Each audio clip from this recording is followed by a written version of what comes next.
Yeah, what's up guys? I'm back again with a brand new tutorial. Today I'm going to show you how to get modded version of No Limit Drag Racing 2. This will basically give you unlimited money and coins in the game which you can use to purchase anything, and don't worry, it's completely safe. I have a bunch of options right there, such as free shopping, unlimited money and coins, unlock all maps, unlock all cars and much more. The first thing you want to do is to grab your iOS or Android device. I'm using Android today.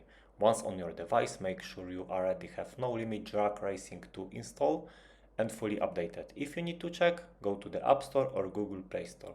Once that's done, the next step is open your favorite browser and follow my instruction. In the search bar, type No Limit Drag Racing 2 like me and press install. After the installation is complete, the mod will be installed on your Android or iOS device. So thank you for watching and see you in the next video.